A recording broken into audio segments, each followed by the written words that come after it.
Sir ಇವಾಗ next ಈಗ ಟೀಚರ್ಸ್ಗೆ ನಿಮ್ಮ ಕಡೆಯಿಂದ ಏನಾದ್ರು ಕೆಲವೊಂದು ಮಕ್ಕಳನ್ನ ಈ ಥರ ಬರೀ ಅಕಾಡೆಮಿಕ್ಸ್ ಬಿಟ್ಟು ಈ ಥರ ಮೋಟಿವೇಶನಲ್ಲು ಮಾಡ್ಬೋದು ಮತ್ತು ಅವ್ರಿಗೆ ಕೆರಿಯರ್ ಗೈಡೆನ್ಸ್ ಕೊಡ್ಬೋದು ಅನ್ನೋ ಥರ ಇದ್ರೆ ಯಾವ ಥರ ಟಿಪ್ಸ್ ಕೊಡ್ತೀರಾ ನೀವು ಟೀಚರ್ಸ್ಗೆ ಅಂತ? ನಮ್ಮ ಟೀಚಿಂಗ್ ಕಮ್ಯುನಿಟಿ, ನಮ್ಮ ಟೀಚರ್ಸ್ ಇದೊಂದು ನೋಬೆಲ್ ಪ್ರೊಫೆಷನ್. ಸಾಕಷ್ಟು ಜನ ಎಲ್ಲ ಟೀಚರ್ಸ್ಗಳನ್ನ ನಾನು ನೋಡಿದ್ದೀನಿ. ಸುಮಾರು ಜನ ತುಂಬಾ ಡೆಡಿಕೇಶನ್, ತುಂಬಾ ಕಮಿಟ್ಮೆಂಟ್ ಇರೋಂಥ ಟೀಚರ್ಸ್ ಇದ್ದಾರೆ.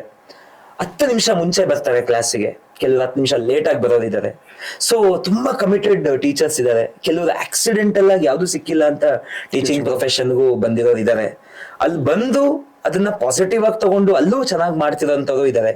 ಈಗ ಟೀಚಿಂಗ್ ಪ್ರೊಫೆಷನ್ ಅಲ್ಲಿ ಇದೀರಾ ಅಂತಂದ್ರೆ ಅದು ನಿಮ್ ದೇವರ ಆಶೀರ್ವಾದ, ನೀವು ಅಲ್ಲಿದ್ದೀರಾ.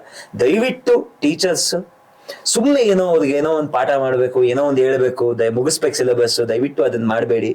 ಈಗಿರಂತ ಒಂದು ನಮ್ಮ ಪ್ರೆಸೆಂಟ್ ಜನರೇಷನ್ ಸ್ಟೂಡೆಂಟ್ಸ್ಗೆ, ನಮ್ಮ ಸ್ಟೂಡೆಂಟ್ ಕಮ್ಯುನಿಟಿಗೆ ದಯವಿಟ್ಟು ಒಳ್ಳೇದು ಹೇಳಿ. ನೀವು ಒಂದು ಅರ್ಧ ಗಂಟೆ ಪಾಠ ಮಾಡಿ, ಇಲ್ಲ 40 ನಿಮಿಷ ಪಾಠ ಮಾಡಿ, 10 ನಿಮಿಷ ಅವ್ರಿಗೆ ಫ್ಯೂಚರ್ ಯಾವ ರೀತಿ ಇರಬೇಕು, ಪ್ಲಸ್ ಅವ್ರ ಪೇರೆಂಟ್ಸ್ಗೆ ಯಾವ ರೀತಿ ರೆಸ್ಪೆಕ್ಟ್ ಕೊಡ್ಬೇಕು, ದೊಡ್ಡವ್ರಿಗೆ ಯಾವ ರೀತಿ ರೆಸ್ಪೆಕ್ಟ್ ಕೊಡ್ಬೇಕು, ಆ ಜೀವನದ ಮೇನ್ ಆ ಮೌಲ್ಯಗಳನ್ನ ತಿಳಿಸಿ. ಬರೀ ಆ ಸಬ್ಜೆಕ್ಟ್, ಆ ಬುಕ್ ಏನಿದೆ, ನಿಮ್ಮ ಸಬ್ಜೆಕ್ಟ್ ಏನಿದೆ ಅದನ್ನ ಕಂಪ್ಲೀಟ್ ಮಾಡೋದ್ರಲ್ಲಿ ಹರಿಯಾಗಿರ್ಬೇಡಿ. ಅವ್ರು ಯಾವ ರೀತಿ ಓವರ್ ಆಲ್ ಫ್ಯೂಚರ್ ಸಿಟಿಸನ್ಸ್ ಆಗಿ ಒಳ್ಳೆ ಮಕ್ಕಳಾಗಿರ್ಬೇಕು ಅದನ್ನ ಅವ್ರಿಗೆ ಮೇನ್ ಆಗಿ, ಅದು ಯಾವುದೇ ಕ್ಲಾಸ್ ಟೀಚರ್ಸ್ ಆಗಿರ್ಲಿ, ಫಸ್ಟ್ ಸ್ಟ್ಯಾಂಡರ್ಡ್ ಇಂದ ಡಿಗ್ರಿವರೆಗೂ, ಮಾಸ್ಟರ್ ಡಿಗ್ರಿ ಆಗಿರ್ಲಿ, ಎಲ್ಲೇ ಆಗಿರ್ಲಿ, ಅವ್ರು ಕೇಳ್ತಾರೋ ಬಿಡ್ತಾರೋ ನಿಮ್ಮ ಕರ್ತವ್ಯ ದಯವಿಟ್ಟು ಮಾಡಿ. 40 ಜನ ಇರ್ತಾರೆ, 35 ಜನ ಕೇಳದೆ ಇರ್ಬೋದು, 5 ಜನ ಕೇಳ್ತಾರೆ. I think that makes a difference. ನೀವು 10 ಸರಿ ಹೇಳ್ದೆ, 50 ಸರಿ ಹೇಳ್ದೆ, 49ನೇ ಸತಿ ಅವ್ರ ತಲೆಗೆ ಹೋಗಿಲ್ದೆ ಇರ್ಬೋದು, 50ನೇ ಸರಿ ಅವ್ರ ತಲೆಗೆ ಹೋಗ್ಬೋದು, ಒಂದೊಂದ್ ಸರಿ ಒಂದೊಂದ್ ಮಕ್ಳಿಗೆ ಹೋಗ್ಬೋದು. ಏನಾದ್ರೂ ಹೇಳ್ಕೊಳ್ಳಿ ಮಕ್ಕಳು, ನೀವು ಹೇಳದ್ನ ದಯವಿಟ್ಟು ಅವ್ರಿಗೆ ಒಳ್ಳೆ ಮಾತುಗಳನ್ನ ಹೇಳಿ. ಸೊ ಸ್ಟೂಡೆಂಟ್ಸ್ಗಳನ್ನ ಸ್ಟ್ರಾಂಗ್ ಮಾಡಿ, ಆ ಒಂದು ಕಾನ್ಫಿಡೆನ್ಸ್ ತುಂಬಿ. ಸೊ ಏನೋ ಒಂದು ನನಗೆ ಪಾಸ್ ಆಗ್ಲಿಲ್ಲ, ಏನೋ ಮಾಡ್ಕೋಬೇಕು, ಇನ್ನೇನೋ ರಿಲೇಶನ್ಶಿಪ್ ಅಲ್ಲಿರೋದು, ಅಪ್ಪ ಅಮ್ಮ ಸಾಕಷ್ಟು ಏನೋ ವರ್ಷಗಳಿಂದ LKG ಇಂದ ಚಿಕ್ಕ ಮಗುವಿಂದ ಬೆಳೆಸಿರ್ತಾರೆ, ಡಿಗ್ರಿಗೆ ಬಂದಿರ್ತಾರೆ. ಈ ಬಾಯ್ ಫ್ರೆಂಡ್ಸ್ ಮಾಡ್ಕೊಳ್ಳೋದು, ಗರ್ಲ್ ಫ್ರೆಂಡ್ಸ್ ಮಾಡ್ಕೊಳ್ಳೋದು, ಸೊ ಬೇಡದೇ ಇರೋದೆಲ್ಲ ಕಲ್ತ್ಕೊಳ್ಳೋದು, ಚಟಗಳೆಲ್ಲ ಕಲ್ತ್ಕೊಳ್ಳೋದು, ಸೊ ಬೇರೆ ದಾರಿ. ಅದನ್ನ ನೀವು ಟೀಚರ್ಸ್ಗಳು ನಿಮ್ಮ ಅಬ್ಸರ್ವೇಷನ್ ಬಂದಿರುತ್ತೆ. ನನಗೆ ಆಗ್ಬೇಕು ಅಂತ ದಯವಿಟ್ಟು ಹೋಗ್ಬೇಡಿ. ಕರೆದು ಮಾತಾಡಿ ಆ ಮಕ್ಕಳನ್ನ, ಅಲ್ವಾ? ಪ್ರೀತಿಯಿಂದ ಮಾತಾಡಿದ್ರೆ ಕಲ್ಲು ಕರಗುತ್ತೆ. ಸೊ ಆ ಪ್ರೀತಿಯಿಂದ ಅವ್ರು 20 ವರ್ಷ ಆಗಿರ್ಲಿ, 25 ವರ್ಷ ಆಗಿರ್ಲಿ, 15 ವರ್ಷದ ಮಕ್ಕಳಾಗಿರ್ಲಿ, 5 ವರ್ಷದ ಮಕ್ಕಳಾಗಿರ್ಲಿ, ಅವ್ರನ್ನ ತಪ್ಪನ್ನ ಅವ್ರಿಗೆ ಅರ್ಥ ಮಾಡಿಸಿ, ಪೇರೆಂಟ್ಸ್ ಗಳಿಗೆ ತಿಳಿಸಿ. ಅವ್ರು ಏನಾದ್ರು ತಪ್ಪುಗಳನ್ನ ನಿಮ್ಮ ಕಣ್ಣಿಗೆ ಕಂಡ್ರೆ, ಅಯ್ಯೋ ಅವ್ರು ನನಗೇನಕ್ಕಪ್ಪ, ಅವ್ರು ಆ ಕಾಲೇಜ್ ಆಚೆ ಏನೋ ಒಂದು ಮಾಡ್ಕೊಂತ ಇದಾರೆ, ನಮ್ಗೆ ಆಗ್ಬೇಕು, ದಯವಿಟ್ಟು ಇದ್ ಮಾಡ್ಬೇಡಿ. ನಿಮ್ ಕಣ್ಣಿಗೆ ತಪ್ಪು ಕಾಣ್ತಿದ್ಯಾ, ತಿದ್ದೋದಕ್ಕೆ ಟ್ರೈ ಮಾಡಿ. ಎಷ್ಟು ಸಾಧ್ಯನೋ ನಿಮ್ ಕಡೆಯಿಂದ ಎಫರ್ಟ್ಸ್ ಹಾಕಿ ತಿದ್ದಿ. ಆಗ್ಲಿಲ್ಲ ಅಂದಾಗ ತಂದೆ ತಾಯಿಗೆ ಅದನ್ನ ತಿಳಿಸಿ. ತಂದೆ ತಾಯಿ ಸಣ್ಣದ್ರಲ್ಲಿದ್ರೆ ಅದನ್ನ ತಿದ್ದುತ್ತಾರೆ. ಮಕ್ಕಳುಗಳಿಗೆ ಧೈರ್ಯ ತುಂಬಿ, ಏನೇ ತೊಂದರೆಗಳು ಬರ್ಲಿ ಲೈಫಲ್ಲಿ ಧೈರ್ಯವಾಗಿ ಎದುರಿಸ್ಬೇಕು ಅನ್ನೋದನ್ನ, ಒಂದು ಕಾನ್ಫಿಡೆನ್ಸ್ ನ ತುಂಬಿ. ಸಬ್ಜೆಕ್ಟ್ ಬರೀ ಸಿಲೆಬಸ್ ಮುಗಿಸ್ಬೇಕು ಅನ್ನೋದು ಮಾತ್ರ ಇರಬೇಡಿ. ಒಂದು ಮಾತು ಹೇಳ್ತೀನಿ, ನಿಮಗೂ ಸಹ ನಿಮ್ಮ ಮಕ್ಕಳು ಬೇರೆ ಸ್ಕೂಲಲ್ಲಿ, ಬೇರೆ ಕಾಲೇಜ್ಗಳಲ್ಲಿ ಓದ್ತಿರ್ತಾರೆ. ನಿಮ್ಮ ತಂದೆ ತಾಯಿ, ಹಸ್ಬೆಂಡ್, ವೈಫ್, ನಿಮ್ಮ ಫ್ಯಾಮಿಲಿ ಹೊರಗಡೆ ಇರ್ತಾರೆ. ನೀವು ಕಾಲೇಜ್ ಅಥವಾ ಸ್ಕೂಲ್ಗಳಲ್ಲಿ ವರ್ಕ್ ಮಾಡ್ತಿರ್ತೀರಾ. ಆ ಮಕ್ಕಳನ್ನ ನಿಮ್ಮ ಮಕ್ಕಳು ಅಂತ ಅನ್ಕೊಳ್ಳಿ. ನನ್ನ ಮಗ, ನನ್ನ ಮಗಳು ಅಂತ ಅನ್ಕೊಳ್ಳಿ. 100% ನಿಮ್ಮ ಮಕ್ಕಳು ಎಲ್ಲೋ ಇರ್ತಾರೆ, ನಿಮ್ಮ ತಂದೆ ತಾಯಿ ಎಲ್ಲೋ ಇರ್ತಾರೆ. ನೀವು ಪಾಸಿಟಿವ್ ಆಗಿ ನಿಮ್ಮ ಮಕ್ಕಳು ಅಂತ ಅನ್ಕೊಂಡ್ರೆ, ನಿಮ್ಮ ತಂದೆ ತಾಯಿನ, ನಿಮ್ಮ ಫ್ಯಾಮಿಲಿನ, ನಿಮ್ಮ ಅಪ್ಪ ಅಮ್ಮನ, ನಿಮ್ಮ ಮಕ್ಕಳನ್ನ ದೇವರು ಅಲ್ಲಿ ಕಾಪಾಡ್ತಾನೆ. ಸೊ ನಮ್ಮ ಮಕ್ಕಳು ಅಂತ ಅನ್ಕೊಂಡ್ರೆ ಮಾತ್ರ ನಾವು ಒಂದು ಒಳ್ಳೇದ್ ಮಾಡ್ಬೋದು ಸ್ಟೂಡೆಂಟ್ಸ್ಗೆ. ನಮ್ಮ ಮಕ್ಕಳು ಬೇರೆ ಕಡೆ ಇರ್ತಾರೆ, ಅವರು ಚೆನ್ನಾಗಿರ್ತಾರೆ. ದೇವರ ಆಶೀರ್ವಾದ 100% ಸಿಗುತ್ತೆ. ಸ್ಟೂಡೆಂಟ್ಸ್ ಗ್ರಾಟಿಟ್ಯೂಡೇ ಇಲ್ಲ ಸರ್. ಸ್ಟೂಡೆಂಟ್ಸ್ಗಳು ಏನ್ ಹೇಳಿದ್ರೆ ಏನೋ ಒಂದು ಬೈಕೊಂಡು ಹೋಗ್ತಾರೆ, ಬೈಕೊಂಡು ಹೋಗ್ಲಿ. ನಿಮ್ಮ ಕಡೆಯಿಂದ ನೀವು ಪಾಸಿಟಿವ್ ಆಗಿರಿ, ನಿಮ್ ಕಡೆಯಿಂದ ಒಳ್ಳೇದ್ ಹೇಳಿ. ಸ್ಟೂಡೆಂಟ್ಸ್ ಗಳಾಗ್ಲಿ, ಪೇರೆಂಟ್ಸ್ ಆಗ್ಲಿ, ಮ್ಯಾನೇಜ್ಮೆಂಟ್ ಆಗ್ಲಿ, ನಿಮ್ಗೆ ಗ್ರಾಟಿಟ್ಯೂಡ್ ತೋರಿಸಿಲ್ವಾ, ದಟ್ಸ್ ಓಕೆ. ದೇವ್ರ ಕಡೆಯಿಂದ ಆಶೀರ್ವಾದ ನಿಮ್ಗೆ ಇದ್ದೇ ಇರುತ್ತೆ. ಆಲ್ಮೈಟಿ ಬ್ಲೆಸ್ಸಿಂಗ್ಸ್ ನಿಮ್ಗೆ, ನಿಮ್ ಫ್ಯಾಮಿಲಿಗೆ ಇದ್ದೇ ಇರುತ್ತೆ. ಇದನ್ನ ನಾನು ಟೀಚರ್ಸ್ ಹೇಳೋದಕ್ಕೆ ಇಷ್ಟಪಡ್ತೀನಿ. ಒಳ್ಳೆ ಮಾತುಗಳು ಹೇಳಿರ. ನೆಕ್ಸ್ಟ್ ಟೀಚಿಂಗ್ ಆ ಪ್ರೊಫೆಷನ್ ಬರ್ಬೇಕನ್ನೋರ್ಗು ಇದೊಂದು ಸ್ವಲ್ಪ motivation. Teaching profession noble profession. Teachers are the one. ಮಕ್ಕಳನ್ನ ಕ್ರಿಯೇಟ್ ಮಾಡಿ ದೇಶ ನಡೆಸ್ತಾ ಇರೋದು ಈಗ ಫ್ಯೂಚರ್ ಸಿಟಿಸನ್ ಮಕ್ಕಳು. ಸೊ IAS ಆಗ್ತಾರೋ, IPS ಆಗ್ತಾರೋ, ಡಾಕ್ಟರ್ ಆಗ್ತಾರೋ, ಲಾಯರ್ ಆಗ್ತಾರೋ, ಯಾವುದೇ ಹೋದ್ರು ಅದನ್ನ ರೆಡಿ ಮಾಡೋದು ಯಾರು ಹೇಳಿ? ಟೀಚರ್ಸ್. ಸೊ ಮಕ್ಕಳು ಮೇನ್ ಈಗ ಅಪ್ಪ ಅಮ್ಮ, ನೆಕ್ಸ್ಟ್ ಟೀಚರ್ಸ್. ಟೀಚರ್ಸ್ ಏನ್ ಹೇಳ್ತಾರೆ? ಗುರುರ್ ಬ್ರಹ್ಮ ಗುರುರ್ ವಿಷ್ಣು ಗುರುರ್ ದೇವೋ ಮಹೇಶ್ವರ ಗುರು ಸಾಕ್ಷಾತ್ ಪರಂ ಬ್ರಹ್ಮ ತಸ್ಮೈ ಶ್ರೀ ಗುರುವೇ ನಮಃ. ಅಂದ್ರೆ ಗುರುರ್ ಬ್ರಹ್ಮ, ವಿಷ್ಣು, ಮಹೇಶ್ವರಗಿನ ಪ್ಲೇಸ್ ಟೀಚರ್ಸ್ ಕೊಟ್ಟಿದ್ದಾರೆ. ಹೌದು. ಈ ಶ್ಲೋಕ ಕೇಳಿಸ್ಕೊಳ್ಳಿ, ಕರೆಕ್ಟ್ ಆಗಿ ಅರ್ಥ ಮಾಡ್ಕೊಳ್ಳಿ. ಆ ಟೀಚರ್ ಪ್ಲೇಸ್ ಅಲ್ಲಿದೆ. ಸೊ ಪೇರೆಂಟ್ಸ್ ಆದ್ಮೇಲೆ ಇಮಿಡಿಯೇಟ್ಲಿ ಟೀಚರ್ಸೇ. ಹೌದು. ಕೆಲವು ಪೇರೆಂಟ್ಸ್ ಸರ್ ನಾವೇನು ಅಲ್ಲ, ನೀವೇ ಮೇನ್ ಅಂತಾರೆ. ನಾವು ಬರೀ ಅವ್ರಿಗೆ ಉಸಿರು ಕೊಡ್ತೀವಿ, ಟೀಚರ್ಸ್ ಲೈಫ್ ಕೊಡ್ತಾರೆ ಅಂತ.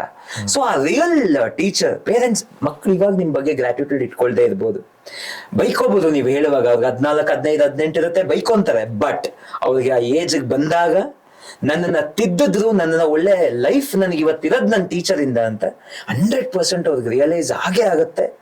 ನೀವು ಅದನ್ನ ತಿದ್ದಿದ್ರೆ, ನೀವು ತಿದ್ದದೆ.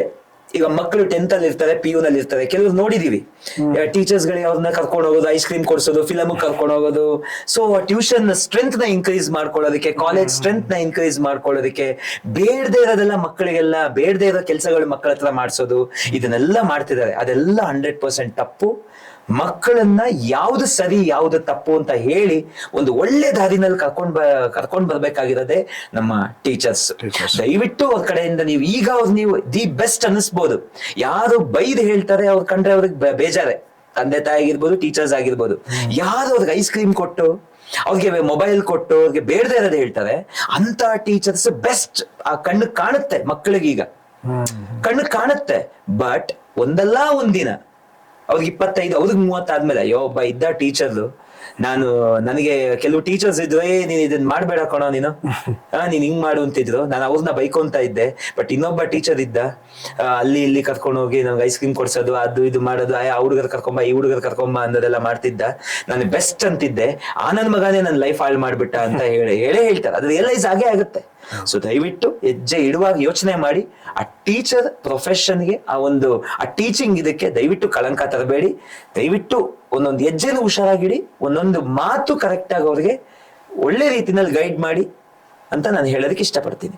Thank you sir. ಮತ್ತೆ ಇವಾಗ ನಿಮ್ಮನ್ನ ನೋಡಿದ್ರೆ, ಫಾರ್ ಎಕ್ಸಾಂಪಲ್, ನೀವೊಂದು ಎಕ್ಸಾಂಪಲ್ ಆಗಿ ಯಂಗ್ಸ್ಟರ್ಸ್ಗೆ ಆಗಿರ್ಬೋದು, ಈಗ ನಮ್ಮ ಥರ ನೆಕ್ಸ್ಟ್ ನಾವು ಕೂಡ ಎಜುಕೇಶನ್ ಫೀಲ್ಡಲ್ಲಿ ಇರೋದ್ರಿಂದ, ಈಗ ಯಾರಾದರೂ ಹೊಸದಾಗಿ ನಾನು ಕೂಡ ಸ್ಕೂಲ್ ಓಪನ್ ಮಾಡಬೇಕು, ನಾನು ಕೂಡ ಕಾಲೇಜ್ ಓಪನ್ ಮಾಡಬೇಕು ಅನ್ನೋರಿಗೆ ಏನಾದ್ರು ನಿಮ್ಮ ಕಡೆಯಿಂದ, ಇವಾಗ ಜನರೇಷನ್ ಆಗಿರೋದ್ರಿಂದ ನೀವು ಯಾವ ತರ ಒಂದು ಸಜೆಷನ್ಸ್ ಕೊಡಕ್ಕೆ ಇಷ್ಟಪಡ್ತೀನಿ? ನಾನು ಇವತ್ತು ಗ್ರೂಪ್ ಆಫ್ ಇನ್ಸ್ಟಿಟ್ಯೂಷನ್ಸ್ ಮಾಡ್ತೀನಿ ಅಂತ ನನಗೆ ಗೊತ್ತಿರಲಿಲ್ಲ.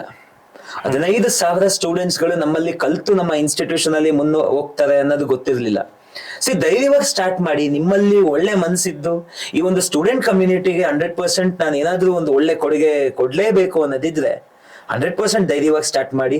ಸೊ ಅದರದ್ದೇ ಆದಂತ ನಾರ್ಮ್ಸ್ ಅಂಡ್ ರೆಗ್ಯುಲೇಷನ್ಸ್ ಇದೆ. PU ಆಗಿರ್ಬೋದು, ಅಥವಾ ಡಿಗ್ರಿ ಮಾಡೋದಕ್ಕಾಗ್ಲಿ, ಅಥವಾ ಸ್ಕೂಲ್ ಮಾಡೋದಕ್ಕಾಗ್ಲಿ, ಆ ನಾರ್ಮ್ಸ್ ನ ಫಾಲೋ ಮಾಡಿ. ಸೊ ಸ್ಟೂಡೆಂಟ್ಸ್ ಗಳಿಗೆ, ಪೇರೆಂಟ್ಸ್ ನ ಕಾನ್ಫಿಡೆನ್ಸ್ ತಗೊಳ್ಳಿ. ಒಂದೇ ಸರಿ ನಿಮ್ಗೆ 1000 ಜನ ಸ್ಟೂಡೆಂಟ್ಸ್ ಗಳು ಸಿಗಲ್ಲ. ಬಟ್ ಅದು ಸ್ಟೆಪ್ ಬೈ ಸ್ಟೆಪ್ ಬೆಳೆಯುತ್ತೆ. ಸೊ ಯಾರು ಪೇರೆಂಟ್ಸ್ ದಡ್ರಲ್ಲ ಸುಮ್ನೆ ಬಂದು ಸೇರ್ಸೋದಕ್ಕೆ. ಪಾಸಿಟಿವ್ ಆಗಿರಿ, ಪ್ಲಸ್ ಒಳ್ಳೆ ಕ್ವಾಲಿಟಿ ಎಜುಕೇಶನ್ ಕೊಡಿ, ಮತ್ತೆ ಪೇರೆಂಟ್ಸ್ ಕಾನ್ಫಿಡೆನ್ಸ್ ತಗೊಳ್ಳಿ. ಮೇನ್ ಈ ಕಮ್ಯುನಿಕೇಶನ್. ಸೊ ಪೇರೆಂಟ್ಸ್ ಜೊತೆ ಡೈರೆಕ್ಟ್ ನೇರ ಇರಿ. ಆ ಒಂದು ನಿಮ್ಮ ಮಕ್ಕಳು ಸೇಫ್ ಹ್ಯಾಂಡ್ಸ್ ಅಲ್ಲಿ ಇದಾರೆ, ಮತ್ತೆ ನಿಮ್ಮ ಮಕ್ಕಳಿಗೆ ನಾವು 100% ಚೆನ್ನಾಗಿ ನೋಡ್ಕೊಂತೀವಿ ಅಂತ ಒಂದು ಕಾನ್ಫಿಡೆನ್ಸ್ ಕೊಡಿ. ಆಬ್ವಿಯಸ್ಲಿ ನಿಮ್ಗೆ ಅದು ವರ್ಡ್ ಆಫ್ ಮೌತ್, ಮಾತಿನ ಪೇರೆಂಟ್ಸ್ಗೆ, ಸ್ಟೂಡೆಂಟ್ಸ್ಗೆ ಹರಡುತ್ತೆ. ವರ್ಷನೂ ನಿಮ್ಮ ಸ್ಟ್ರೆಂತ್ ಇನ್ಕ್ರೀಸ್ ಆಗತ್ತೆ. ಸೊ ಒಳ್ಳೆ ಕ್ವಾಲಿಟಿ ಕೊಟ್ರೆ, ಒಳ್ಳೇದ್ ಮಾಡಿದ್ರೆ 100% ಇನ್ಸ್ಟಿಟ್ಯೂಷನ್ ಗ್ರೋ ಆಗೇ ಆಗುತ್ತೆ. ಸೊ ಸರ್, ನಮ್ಗೆ ಗೊತ್ತು ನೀವು ತುಂಬಾ ಬಿಸಿ ಶೆಡ್ಯೂಲ್ ಅಲ್ಲಿ ಇದ್ರಿ, ಇವಾಗ ಅಡ್ಮಿಷನ್ ಟೈಮು, ಎಕ್ಸಾಮ್ ಟೈಮು ಎಲ್ಲಾದ್ರಲ್ಲೂ ಅಂತ. ಬಟ್ ನಾವು ಒಂದು ಕರೆದಿದ ತಕ್ಷಣ ಬಂದಿರಾ. ಈ ಒಂದು ಪಾಡ್ಕಾಸ್ಟ್ ಬಂದಿದ್ದು ಒಂದು ಎಕ್ಸ್ಪೀರಿಯನ್ಸ್ ಯಾವ ತರ ಆಯ್ತು ಸರ್ ನಿಮ್ಗೆ? ತುಂಬಾ ಚೆನ್ನಾಗಿತ್ತು. ಸೊ ಸ್ಟೂಡೆಂಟ್ಸ್ ಗೆ ನೀವು ಹೇಳಿದಾಗ, ಸ್ಟೂಡೆಂಟ್ಸ್ ಗೆ ಏನಾದ್ರು ಹೇಳೋದಿರತ್ತೆ, ಸ್ಟೂಡೆಂಟ್ಸ್ ಗೆ ಗೈಡೆನ್ಸ್ ಕೊಡೋದಿರತ್ತೆ ಅಂತ ಹೇಳಿದ್ವಿ. ಈಗ ಹಲವಾರು ಶಾಲೆಗಳಲ್ಲಿ ಈಗಾಗಲೇ ಕರಿಯರ್ ಕೌನ್ಸಿಲಿಂಗ್ ನಾನು ಲಾಸ್ಟ್ 2-3 ಮಂತ್ಸ್ ಇಂದ ನಡೀತಾ ಇದೆ. ಹಲವಾರು ಕಾಲೇಜಸ್ ಅಲ್ಲಿ, ಸ್ಕೂಲ್ಸ್ ಗಳಲ್ಲಿ ಮಾಡಿದೀವಿ. ಸೊ ಹಲವಾರು ಈ ತರ ಮಕ್ಕಳು, ಸ್ಟೂಡೆಂಟ್ ಕಮ್ಯುನಿಟಿಗೆ ಏನಾದ್ರು ನಮ್ ಕಡೆಯಿಂದ ನಮಗ್ ಗೊತ್ತಿರೋದ್ನ 4 ಮಾತು ಅವ್ರಿಗೆ ತಿಳಿಸಿ, ಅವ್ರಿಗೊಂದು ಮೋಟಿವೇಟ್ ಮಾಡೋದಕ್ಕೆ ಯಾರೇ ಕರೆದ್ರು ನಾನು ಇಲ್ಲ ಅಂತ ಹೇಳಲ್ಲ. ಎಷ್ಟೇ ಕಷ್ಟ ಆದ್ರೂ ನಾನು ಟೈಮ್ ಮಾಡ್ಕೊಂಡು ಫಸ್ಟ್ ಪ್ರಯಾರಿಟಿ ನಾನು ಇದಕ್ಕೆ ಕೊಟ್ಟು ನಾನು ಬಂದೇ ಬರ್ತೀನಿ. ಸ್ಟೂಡೆಂಟ್ಸ್ಗೋಸ್ಕರ ನಾನು ನನ್ನ ಉಸಿರಿರೋವರೆಗೂ, ನನಗೆ ಶಕ್ತಿ ಇರೋವರೆಗೂ 100% ನನ್ನ ಕಡೆ ಏನ್ ಸಾಧ್ಯನೋ ಅಷ್ಟು ನಾನು ಮಾಡೋದಕ್ಕೆ ಸಿದ್ಧಾಗಿರ್ತೇನೆ. So kind of you sir. ನಿಮ್ಮ ಟೈಮು ಮತ್ತೆ ನಿಮ್ಮ ಒಂದು ವಿಷಯಗಳನ್ನ ನಮ್ಮ ಜೊತೆ ಹಂಚ್ಕೊಂಡು ಪೇರೆಂಟ್ಸ್ಗೆ ಮತ್ತೆ ಮಕ್ಕಳಿಗೆಲ್ಲ ನೀವು ಶೇರ್ ಮಾಡಿರೋದು ನಮ್ಮ ಕಡೆ ಒಂದು ಸಣ್ಣ thank you so much. Thank you sir.